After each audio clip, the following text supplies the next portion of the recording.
এবারে দুয়ারে সরকার করেছিল, এখন দুয়ারে সরকারি কর্মচারী হয়ে গেছে।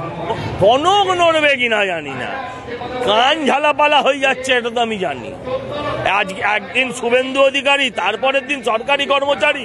ওরে বাপ, ও মালটা লেখাপড়া করে না, করেনি, কি করে বলবে এসব কথা? জানে কিছু? এইচএস পাস ও এত কথা কি করে বলবে? ওর নাম আর করবে না। আইনজীবী, আরে ভাই ও তো মহাকাশ নিয়েও বলে, ও ব্ল্যাক হোল নিয়েও বলে, সে নিয়ে আমি কি করে বলবো? ও রবীন্দ্রনাথ। লেখাপড়া না করলেও, পুঁথিগত বিদ্যে না থাকলেও জ্ঞান পেটের ভুঁড়িতে প্রচুর পেয়েছে। এরাও তো এদের 7% টোটাল পেয়েছে এদের জন্য। মুখ্যমন্ত্রী মমতা বন্দ্যোপাধ্যায় বলছে এই ডিএ অপশনাল, আবারও বললেন বাধ্যতামূলক নয়। কি বলবো পাগলের কথা? আবার 1,500 কিলোর বাচ্চা এনে দেবে, তখন আমি কি করবো? সামলাবো করতে গেলে? পুলিশ দেখিয়েছে অসহযোগিতা, ভেতরে ভেতরে ওরা সহযোগিতা করেছে। ওদের বউরা বলে দিয়েছে, ছেলেরা বলে দিয়েছে, মায়েরা বলে দিয়েছে, আরে ছেলে এদের জন্যই তুই 7% ডিএ পেয়েছিস, এদের মারিস না, এদের নমস্কার করবি। ওরা দূর থেকে নমস্কার করছে, আমি দেখছিলাম তো। মুখ্যমন্ত্রীকে ওই ভিডিওটা দেখিয়ে আস। ধর্মতলায় দাঁড়িয়ে দাঁড়িয়ে তিনি বলছিলেন কেন্দ্রীয় হারে ডিএ দাও, নয় সরকার নিপাত যাও।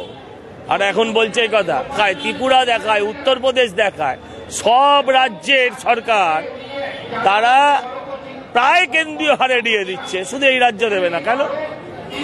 তারা ক্লাবকে দেবে, খেলাকে দেবে, মেলাকে দেবে, দুর্গাপুজোকে দেবে, ইমামকে দেবে, মুয়াজ্জেমকে দেবে। কেন কেন যাদের অধিকারকে কেন দেবে? সব বিরোধী ভোটও এক জায়গায় আসবে, সব বঞ্চিতরাও এক মঞ্চে আসবে, এতে কোনো ভুল নেই। বিধানসভার অভ্যন্তরে বলছেন যে আর দিয়ে দেওয়া সম্ভব নয়, কিন্তু অন্যদিকে দাঁড়িয়ে গত দেখলাম যে সম্প্রতি দিয়ে ঘোষণা করলে এই যে মত পরিবর্তনটা কয়েকদিনের ব্যবধানে, এটাকে কিভাবে দেখছেন? কারণ শেষ অধিবেশনেই বলেছেন মুখ্যমন্ত্রী দেওয়া সম্ভব নয়।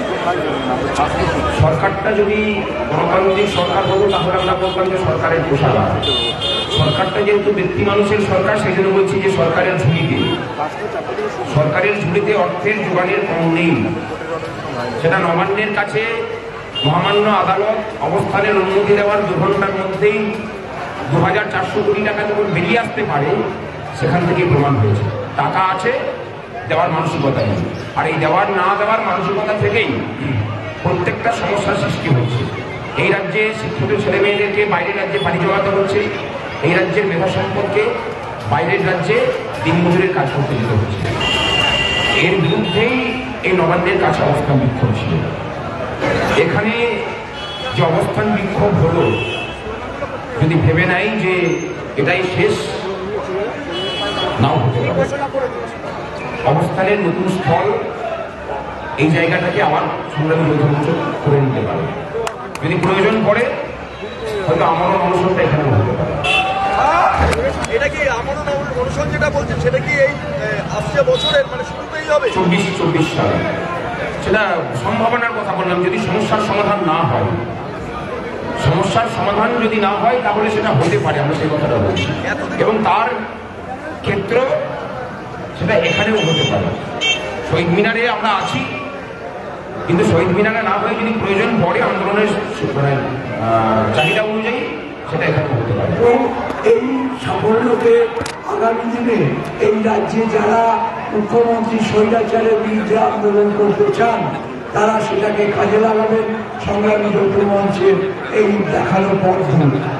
এবং আমাদের যে আর্থিক দাবি দেওয়া শূন্য পথ, আমরা ভেবেছিলাম যে সেখানে সরকার হয়তো কোনো একটা আলোচনা করবে, কিন্তু যখন সেই আলোচনা হলো না, সেখানে আমরা পেনশনারদের ব্যাপারে মুখ্যমন্ত্রী বলেছে, আগে বলেছিলেন যে পেনশনের টাকা উনি দেন, এটিও একটি সর্বনিম্ন মিথ্যা কথা।